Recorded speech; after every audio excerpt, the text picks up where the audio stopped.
In Syria, there is little hope that a broken ceasefire will be revived. Since late last week, Russian and Syrian warplanes and troops have been hammering Syria's largest city, Aleppo.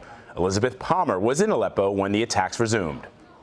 At the start of the week, we were watching a student party from a rooftop when the war reignited. Those are shells falling on rebel-held Aleppo, just after the Syrian army declared the ceasefire was over. Soon, the warplanes were up too, bombing. The number of dead and wounded, which had fallen to almost zero, rocketed up.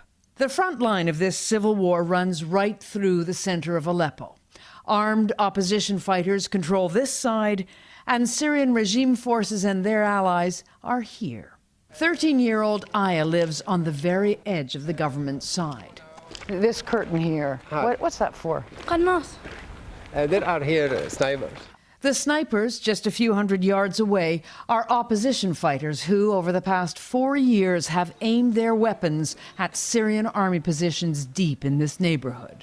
Did you lose some friends in this war? Oh yes, I've lost many, she says. Some were killed by mortars or snipers. Some just left the country. Many of those who didn't make a run for it are now living in the ruins of war in desperate need. The ceasefire was supposed to let humanitarian aid reach them, but the main delivery route into Aleppo has been a battleground for months.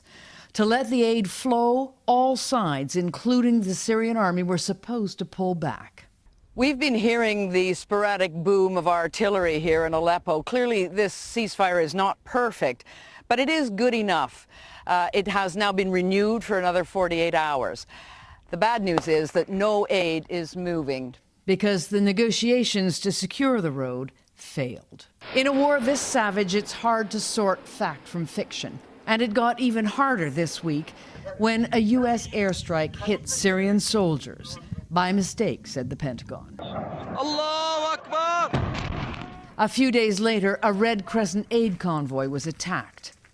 You see, bombers as a aid, bombers, aid from the UN. The U.S. says early indications showed the Russians were responsible, something Moscow furiously denied. But public opinion in this country is shaped by Syrian state media, and the villain on its airwaves is always the United States. Yaman keeps an open mind, but he does understand why most Syrians don't or can't. The United States does not have a good reputation here because of Iraq, because of this, area. People don't like you. I want to be very honest. People don't like you here. But what Syrians also believe is that America can make a big difference to the outcome of this war. And they think that the U.S. should use its power and diplomatic skill to help bring peace. Vlad?